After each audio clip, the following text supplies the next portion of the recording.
You're watching In Search of Fun. Hello, friends, and welcome back to In Search of Fun. Today, we're doing our first game review for you. As many of you know, gaming is something that's near and dear to my heart. It's an industry that I've spent many years in. I've had a lot of really fun, cool opportunities to experience different events, different releases, different franchises, and meet a lot of really cool people along the way.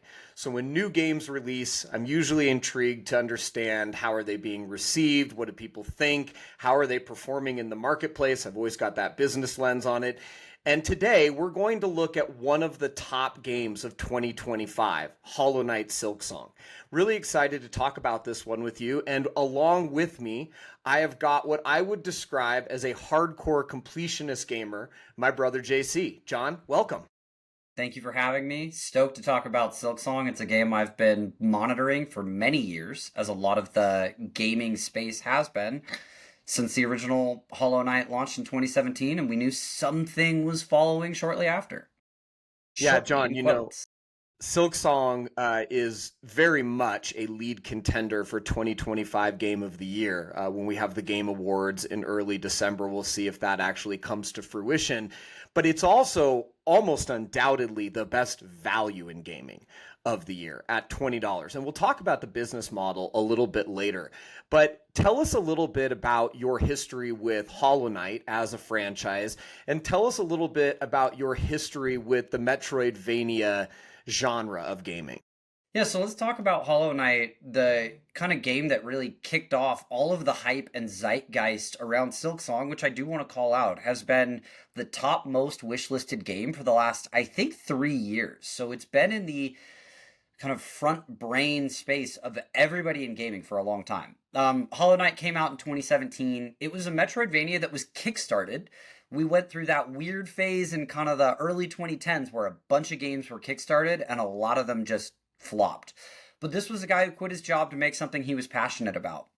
It was also the first game of its kind to really blend Metroidvanias with Soulsborns. And for non-hardcore gamers, I want to take a beat. Metroidvania is a genre of game that kind of takes these two grandfathers of the genre and mashes them together, and that's Super Metroid and that's Castlevania Symphony of the Night.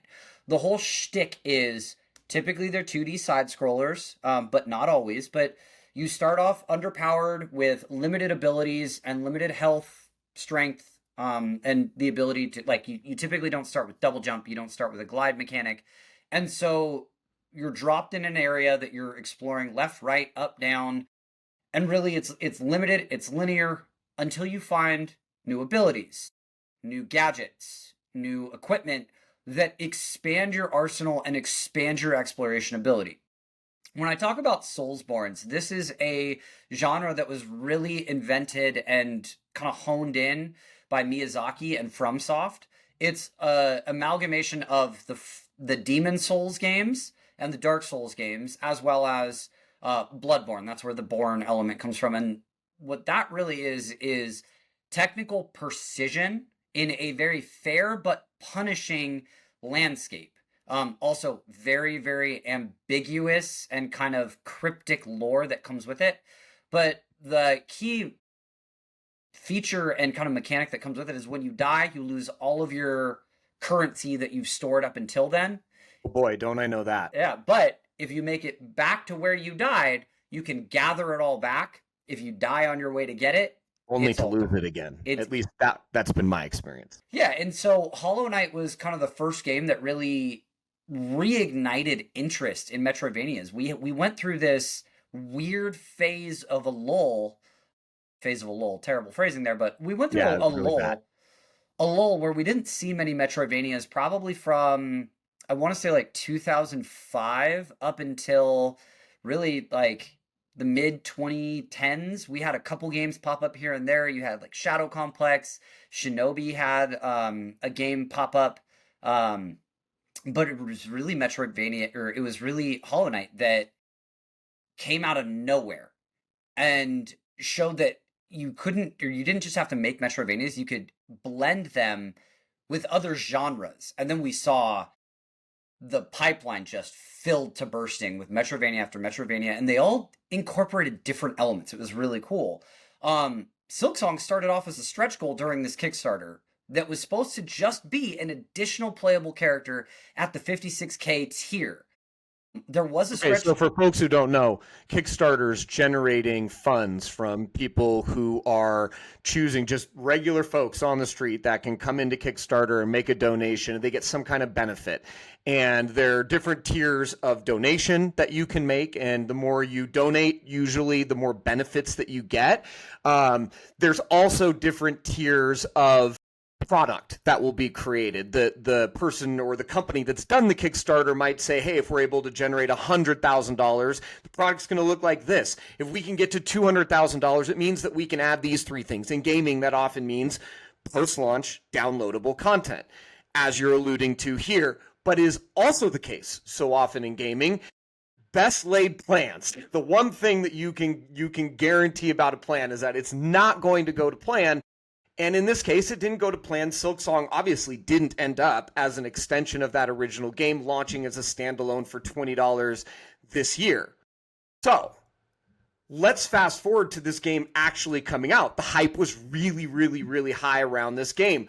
Were you confident that the hype was going to get paid off? Or did you worry that the game was going to struggle to live up to the hype, especially with the time that had passed?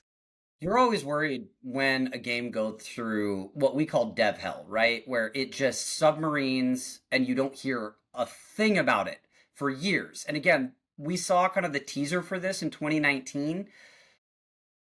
Team Cherry. Can I ask you a quick question about that? Do you worry more about that with a big company that has so many resources that they can overinvest going down the wrong path and then it's hard to get back to square one? Or do you worry about it more with a small team that doesn't have the investment backstop to maybe go down a path and fail? When there's more cooks in the kitchen, that's when I worry, because you're going to have competing thoughts on North Star vision. And then there's going to be a lot more negotiation that's going to happen, and it's going to muddle down the core product. When you have a team like Team Cherry, and there's been some drama there. There's been some kind of public airing of laundry is the phrase that comes to mind that caused... Not like Reddit posts or like, what are we talking about when we're talking about airing of laundry? You got to be a little bit more specific than that. Their leaders were very active on Twitter for a little while about some mental breakdowns, about some disagreements in the vision for the product. And so that's tough. There was a lot of concern about, would this game ever want to keep that in-house? Yeah, would this game ever actually come out? And really, there was legitimate concern. I hadn't actually seen that. Even as somebody that was in the industry, I hadn't seen, legitimate questions of whether the game would ever launch. It's always a concern when scope creep just continues down a path. And when you have a game that originally launched because they ran out of money, that was Hollow Knight. They ran out of money. They had to get it out the door to start bringing in revenue. And then that game sold millions and millions and millions of units. It was ported to a plethora of platforms. It had multiple editions. So with Silksong, they never had to make Silksong. Like, all of those people have generational wealth that worked for Team Cherry. But this is a passion project. It's something that they started down a path and came across complex problems, had differing ideas, had thoughts on what they wanted Hornet's attack set to be and what they wanted the story of the Citadel to be. We'll get to this in a moment. The story, what story? That's my spoiler. Well, I didn't actually grok any of the story. I just hit A lot. But John, they did get this game released. This game released not that long ago, several weeks ago now, though. And it's a 91 on Metacritic. It's released to great fanfare. And this channel is in search of fun. So where I want to start and where we're ultimately going to finish is, was this a fun game? Was this like super fun? Was this, pretty fun, but you have gripes? Like, we're going to get to a number at the end. But generally speaking, did you love it? Did you like it? Were you meh? And why? Hollow Knight is very near and dear to my heart. I'm a weirdo and I stack rank all the games I beat every single year. And 2017 was a stacked year. That was when the Switch came out, Mario Odyssey came out, Breath of the Wild came out. I had Hollow Knight as my number 2 game that year. So in very good company. But again, this was a game that was a 50-hour Metroidvania. And I looked at that and I'm like, how in God's name is this going to keep me engaged for that long? And boy, did it. I'm a weirdo when it comes to Metroidvanias. Castlevania Symphony of the Night, my number one of all time. So, I am very much the target audience. When Silksong came out and I first got my hands on it, within the first hour, I was hooked. There's 3 acts to this game, and that first act is very strong. It's very streamlined. All of the bosses are fair. You're incorporating a ton of different elements as you're seeing different areas of kind of the below Citadel comparative or world of Silksong. Farloom. Yeah. Yes. I really, really enjoyed it. Now, the stuff in Act 2 and a lot of Act 3 takes it from I loved it, it's a masterpiece, down to I really, really enjoyed it. Okay, so I want to get to that in a second. John, you talk about Act 2 and Act 3, 3 acts in this game. How many hours did it take you to beat this game, and was that more or less than you expected? I believe it took me 30 to 35 hours as I'm thinking back on my save file. And it's an interesting one just because Hollow Knight was so much longer. And when you look at the maps side by side, like Hollow Knight is a bigger game. It is. Silksong was a smaller game, but there was so much backtracking. That felt like it was on pace, but I will say that when I got to Act 3, I was pretty done with it. It felt like it had overstayed its welcome. I felt like I had seen the game. The overall feeling of playing that game had passed. And for me, it was like, I want to get through this so that I know I have conquered this game and I've beaten it. But I'd say like 30 to 35 hours seems about right for this type of game and for the breadth and depth of what they brought to offer. We'll talk about 2 different lenses, because while you are what I would call a hardcore completionist, I am more of a casual incompletionist, which is to say I like playing a lot of different games. I'm very engaged in what's coming out. I love diving into a game and inspecting its gameplay mechanics and its art and its worlds and its level design. But there are very, very few games that I actually complete or even come close to completing, and this is one of them. And part of it is that I have a lack of ability, especially as I get older. My hand-eye coordination slows. I'm 41 now. I feel it versus when I was in my teens and 20s and was much, much sharper. For me, I put, according to my Switch 2, 11 plus hours into Silksong, which, hey, busy guy, busy life, busy family. I was pretty proud to get 11 hours into it, and I never even got out of Act 1. If you hadn't told me there was an Act 2 and I hadn't gone and read about it online, I wouldn't have known. Where you felt Hollow Knight Silksong overstayed its welcome, Hollow Knight Silksong felt I overstayed my welcome, and it ran me out after the first time I beat Lace. I just couldn't keep going and running into that same wall over and over and over. And to your point, with the backtracking and my inability to collect enough little orbs to actually get a map and then find the person that has the map and have a map, I just felt like I was running around in the dark for 11 hours. And sometimes I stumbled into something great, and that was really fun. But a lot of times I was just confused and a little bit frustrated, lost in the labyrinth. Well, in this game, it's not a casual friendly game. Like, that's the thing that blows my mind with how much it's been wish listed, with how many millions of units it's already sold. Like, this is not casual friendly. This is a hardcore game that requires technical mastery on a level of a Dark Souls or a Bloodborne or any of those Miyazaki games from FromSoft. Layered in with, you can't just brute force your way through boss fights. You can't just go explore around like a lot of other Metroidvania games that you could. Super Metroid, you could find all the energy tanks and then you could fight any boss and just tank all the damage and not have to think. That's not an option in this game, and you almost have to have 90% of the power-ups to even get through Act 3, because the bosses do so much damage and a perfect fight can fall apart in 2 seconds. Yeah, or it never gets started. I mean, the first time I beat Lace, who is the first and only boss that I faced, it took me 150 tries. And look, this is not complicated. Lace does the same three things over and over and over, but just with such precision on such a small platform that you have such little margin for error. And then for you to tell me, spoiler alert, folks, it's not the only time you face her in the game. It was like, man, it was almost defeating after I had defeated her to know that that was the easiest version of Lace, and my fingers are not getting faster. Now, all that said, I did have fun with the game. I would say like my fun level in those 11 hours was an 8 out of 10. And again, when you look at the fact that the game cost $20, the amount of value that I got out of it versus going to the movies or going to a concert or what have you, like I felt like I got tremendous value. One of the questions that I would have, is when we think about gameplay and mechanics and we think about progression and balance and difficulty, really, it's two things. One, could there be more of a latent dynamic difficulty for somebody like me? Like when you see that it takes 150 times, you don't need to make it stupid easy. I don't need it to go from 9 to 1. But could it go from 9 to 7 and help me get over that hump and keep going? Because, I've always looked at games, especially games like Silksong, as art. And I want to see the painting. I want to take it all in. But at a certain point, I can only run into the wall so many times before I get the next puzzle piece to drop into the painting.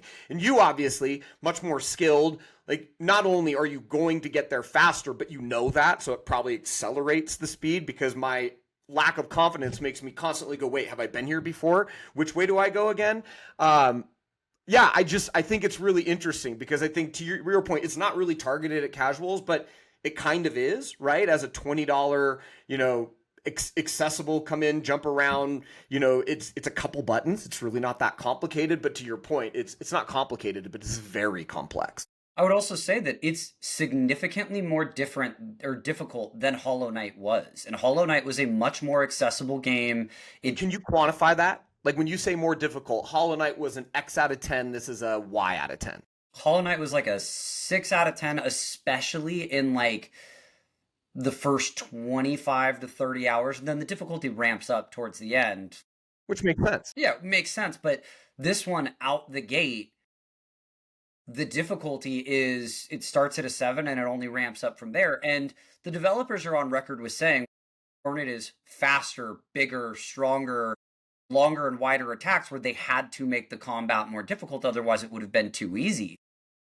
But at the same time, understand that people are going to have expectations coming into this. And when it comes to different difficulties, that's been a discussion point in fan bases of FromSoft games for over a decade now. Should there be an easy mode for Dark Souls?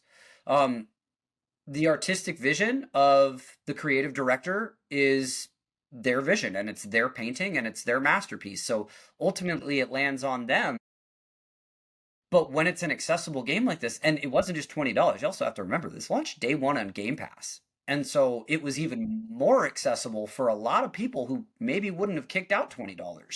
Yeah, I mean, you don't do that unless you're trying to get a broader casual audience. Look, let's win the core, then go get more. And they definitely want the more.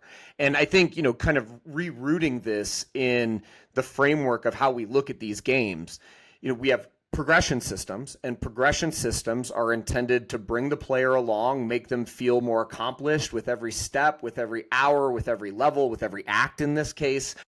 And ultimately, at the end of the game, allow them to look back and say, look at this mountain that I've climbed. So, you alluded to the fact that the progression loop was fundamentally different in Hollow Knight versus Hollow Knight Silksong.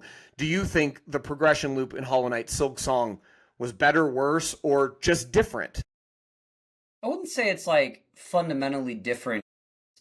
A lack of scaling, if that makes sense. In Hollow Knight, no, explain that. In Hollow Knight 2017, you could explore a lot more, a lot earlier. There was a lot of different directions you could go. Once you, I believe, beat the 3 knights that enabled you to get the double jump. I have memories of going into a very dark, spider-laden group, or area that I did not have a flashlight yet, or the equivalent of a flashlight, so I left and came back later. But you could get health upgrades. There were a lot more maximum health that you could get. There were a lot more charms that would enable you to last longer in fights, speed up your healing. How much healing. further into the game was that than I got? Well, this was Hollow Knight 2017. Oh, got it. Right, not Silksong. In Silksong, you have your charms, you have your crests, which I will say the crests were an interesting component of changing up the attacking style and the combat mechanics of. I like that. And it was. I found the one I really liked, and whenever I had to go like back when you go through we're going to strip you of all of your equipment that makes you powerful, that always frustrated me because the down attack was different. Mine was at an angle, and then I think the stock down attack was straight down, so even platforming was frustrating, which is another small gripe that I have.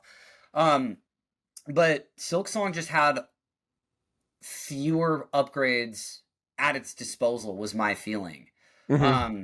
And that meant that you couldn't get as powerful. You couldn't get to the feeling where you steamrolled bosses because there was no steamrolling bosses in this game. Now, I will tell you from a casual perspective, they did feel really meaningful when they happened. Not just meaningful, they changed the way that I played the game. So I can understand both sides of it. Like, yes, it would have been cool to have powered up a little bit more, a little bit faster, and I could make an argument that that's the kind of thing that would have kept me in the game longer and would have allowed me to see more of the painting that they've constructed here. On the flip side, I mean, there was great value when I had the ability to, dash through the air and get to platforms that I couldn't get to before. And, as we'll talk about now, I think we should go into world and art design. The game is very vertical, which, you don't think about that right away when you first get going, but then you realize just how incredibly useful these different upgrades are. So wrapping up gameplay and mechanics, the combat was great. I really thoroughly enjoyed that, even though I got my butt kicked a lot. I felt like I had a great handle on it, and I will say, we'll talk about the Switch 2 in a little bit. The combat was great on the Switch 2. I was really impressed with how it felt as a handheld. I thought the traversal was really great. That was one of the most fun things for me, was just kind of monkey flipping from platform to platform and just hitting everyone just right. There's something, do the kids say ASMR? I don't know if that applies, but like something satisfying about that. And yeah, I thought the progression loops, they made sense for the game, even though obviously I washed out at 11 hours. So you could argue that maybe the progression loops didn't get optimized for a player like me, but nor were they intended to. So with all of that, let's move on to world and art design, because this is the thing that I love the most about the game. I mean, as frustrating as it could be, the world of Farloom and how that world changes with each different portal you exit and enter, it just blew me away. What an incredible job they did bringing that idea to life. Each of the biomes is uniquely constructed and makes sense for where they're all located. Each of the characters are endemic to these different biomes and make sense and live and breathe, be it the far fields, be it the lava area next to the ship, be it when you get to the fog-laden swamps. Like, it all coalesces in a really unique way. And then you didn't make it to Act 2, but you've seen in Act 1 the pilgrims. Feels like a shot. Not intended to be, but I'm just saying that what you've seen in your experience is kind of the pilgrim's journey to the Citadel, which in the entire story, all of the pilgrims are trying to make it into the Citadel, which is meant to be kind of like the promised land. And I know we'll talk about story, which you have to don't get too much into the story yet, because squint. I want to know what it was. It's hard to see it. Well, I mean, the lore is very ambiguous. We'll talk about that in a bit. But even the Citadel itself and the different areas of the Citadel, be it the library or the dining areas or the prison, like, they're all so unique and you have to approach them in different ways. Each biome, you have to go find the map maker and then buy the map and then use a map in each biome. Each map Lordy be. Yeah, is Lordy be. I never even got the first map. Well, and there are some times where you'll miss one turn and you'll then just be completely lost in the middle of a biome and you're like, where do I go? What am I in? I have all of these rosaries. I don't want to lose them. Well, I didn't have a lot of rosaries, unfortunately. But yeah, that was my experience. Before we move on to story, because I do want to understand how important you think the story was. Like, when jokes aside, I did not grok the story at all. Did that matter? I don't really know. The way the story was presented was not a way that, especially with like the language and stuff like that, I don't read books like that. So like, it just didn't land with me. But before we do that, the thing that really resonated with me in terms of design was enemy design. I am a child of the Nintendo Entertainment System. So I go all the way back and think to the original Mario Brothers. And all of the enemies that you had in the OG Mario Brothers were akin to pieces on a chessboard, from the smallest pawn to the king and the queen and everything in between. And a game that does enemy design really well has incredible diversity. It makes you think. They will mix and match enemies in a way that force you to come up with new and different strategies to get through a level. And sometimes the right thing to do is just run. And I think, this is a game that has introduced so many, just in the first 11 hours that I played, and I'm sure there were more that I didn't see, but the diversity and the depth of the different enemy characters that I would face, I was so impressed with that. It was probably the most impressive that I can think of in recent memory. There's three things that come to mind with their enemy design. The first is the sheer volume of different types, variants, and classifications of enemy, when it's the big ones, the small ones, the ones that fly, the ones that have swords, the ones that have shields, and how you have to approach one. The second thing I'll say is the visual indicators. You know what you're getting out of each enemy. You know generally there won't be many surprises. You need to understand their movesets, but a flying enemy with the spear is going to dive at you. A flying enemy with the sword is going to fly around you and slash. Like, it all makes logical, intuitive sense. And then the other thing is the way they ingrained, going back to the biomes, the specific enemies in the specific biomes, where each of those biomes has this little mini story that you don't really get until you get to Act 3, and how it all coalesces and makes sense, and just it's all just so well thought out when it comes to the background, the lore, and those environments. You don't see pilgrims, really, when you get to the Citadel, except for the ones that live there and are being controlled by kind of the mother at the very top. Once you get out of the lowest levels and out of the green swamp area, you don't see It's not called Green Swamp area, just for everybody. Yes. John forgot. And I don't remember either. But I did get there because there are the little squiggly things that fly away from you. Well, also like the flowers and everything there being floral enemies and floral themed. Like, it's so well done. The thought and design is just top notch. Yeah. It's like Halloween, and every single haunted house you go into has a different, really cool Halloween theme, and everything is just done so well, on point. How do you vote for the best one? I don't even know. Absolutely. The best. Do you have a favorite biome or a favorite world? The favorite world, I really liked the shipyard, the dock shipyard. It's a smaller biome, it's tight, but it's one of those areas where I kept forgetting that they had a locked door there and I needed to go back once I got a key. Spoiler, there's like 4 locked doors throughout the world, and you get 4 keys throughout your entire journey, and you have to basically pick which one you want to go to first, pick which one you want to go to second. And it doesn't really matter the order you do it in, but that one was just tucked away. And that's also how you access the abyss at the end of the game. Spoilers, again, apologies. And so there's just That's not too big of a spoiler. Who knows what that means, right? Fair, yeah. And if you played Hollow Knight, you probably understand that. But that's probably the one where I enjoyed the most. All right, cool. Well, John, let's talk about the story a bit. So coming back to the story, as I mentioned, it was 2 things. It was too easy to button mash through the story pieces. And once I had done that a few times, it was like, well, do I go back and like re-click into all of these and really try and understand them? Or do I just keep button mashing through? I just button mash through. So in 11 hours, I know 0% of the story. I have 2 questions for you. On a scale of 1 to 10, how important is the story to the game? And then, understanding that I got 0% of the story and knowing that I made it just past Lace in 11 hours the first time, how much further do you think I might have made it in 11 hours had I actually taken the time to understand every piece of the story from the start? I think it's a 2 or a 3. Metroidvanias and stories, like, very rarely do they matter. Metroidvanias, they live and die by their gameplay, right? Like, is the game fun? Is the exploration fun? Does combat feel good? Do I feel a sense of accomplishment when I beat a boss? The story in this game was told in 3 different ways. It was told via the cutscenes, which were very cryptic and very few and far between. It was told via little placards around the area that had little pieces of lore. Yeah, inspect those and you get little pieces of lore. And then I wanted to inspect. And then you know what I wanted to do? I wanted to hit that button in Safari on my phone that translates to English. Well, there's definitely what does this mean? Yeah. They're supposed to be riddles. Like, in fairness, they're not supposed to be just straightforward. But could I put it on a treat me like I'm 5 mode and you just tell me what it means?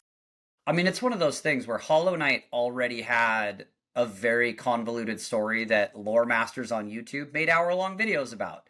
And even those people are like, what the hell is going on in this game? And ultimately, it boils down to Hornet was captured and brought in because she can use silk, and she is a daughter of the Silk Mother. She doesn't understand why she was captured. She's trying to basically get people to stop trying to come and kill her. She's been told, you need to complete your pilgrimage to the Citadel. When you get to the end of Act 1, you face the Lost Judge, who is a bitch of a boss. Very difficult. He's the first one that I wanted to throw my controller. Sorry, kids. John used the B word. Sorry. He's one of the first bosses. Fun. I wanted to throw my controller against the wall against, but I beat him, and then you get into the Citadel. Throwing controllers. I know from growing up. That is family-friendly fun. That's okay. It is. But then once you get into the Citadel, you realize that they don't let any of the pilgrims in, and that's the point of the Lost Judge, because, and this is where you get to capitalism is bad, because once you're in the Citadel, you're part of the wealthy 1%, and all the pilgrims underneath the Citadel, we go back to vertical themes. You climb up this pilgrimage vertically in the overarching map to get to the Citadel, and then the Citadel kind of spreads out horizontally. And once you get there, you see Lace again, and then she dips, and she's like, ha ha ha, come find me. And you're still just trying to get to the Silk Mother to then destroy her hold on Farloom and the Citadel, because she's pulling the strings, which if kind of a classic story at that point, right? Like, you gotta take down the head of the monster. And to do that, you have to go to 3 unique areas, collect 3 artifacts, then you go up there, and then this is... Well, don't give it all away. Don't give it all away. Okay. But it is essentially capitalism is bad, is the overarching theme there. And then there's a bunch of stuff that happens between Act 2 and 3. And yeah, you fight Lace again at the end of Act 2, and it's way, way, way, way, way harder than the first fight with her. So, John, if the story is a 2 out of 3 in terms of importance to playing the game... No, a 2 or a 3 out of 10. A 2 or 3 out of 10 in terms of importance to play the game. Then let me ask you one more 1 to 10. Just how much did you enjoy the story as somebody who did lean into it? I mean, I definitely refreshed my memory of the story after I beat the game. One of the problems with Silksong and the way it chooses to tell its story is it encompasses a lot of those moments on the way to bosses and on the very difficult bosses that have long runbacks. And when I say a runback, I mean the checkpoint is at least a minute and a half before... I had a lot of those. Before the boss. Rest at a new space, and then all of a sudden you're so far away. Or the rest space that's closest is a bunch of platforming prior. The Lost Judge, you see that there when you have to go fight Grohl in the Bile Swamps. That is a long run back plus a gauntlet. So like when you die to a boss, you're already really frustrated, and then you have to go through this platforming exercise and then fight a bunch of enemies just to get to that same boss. Maybe you died in the first phase and you know you're going to have to get to the second phase and then see the new mechanics that are going to pop up so you can learn those and actually beat them. So it's easy to just get frustrated and not care about the story because you're so focused on what's in front of you. It's easy to lose the forest from the trees. That's where I was from almost the very start, to be honest. And that's what I worry is for a lot of people, I think it's probably that way. So John, moving on from story, I want to touch on one other group of kind of thoughts and considerations. We'll call it audio, technical, and platform. So first off, let's start with platform. What platform did you play this on? So I played it on Xbox. I have Xbox Game Pass. It saved me $20 and I was able to play it immediately. I love the Xbox controller. The Xbox Series S or Series X, not S, is Same controller. yeah, same controller, but it's a great, powerful console. I had no bugs. I think I had 2 crashes, but in today's day and age with games, 2 crashes over the course of 35 hours, that's pretty good. What about you? You played it on Switch, I right? played it on Switch too. Yeah, I had no crashes in my 11 hours. I really was impressed with the game.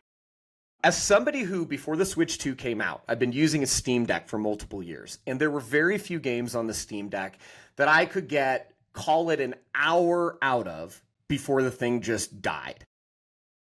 Silksong, I would sit down for 45, an hour at a time, and it wouldn't even eat half of the battery. And so I felt like it was really easy to just pick up the Switch, play for a bit, and as you think about this game, where you took your last rest, what you're, the next kind of wall that you're trying to climb over or get around or even go through.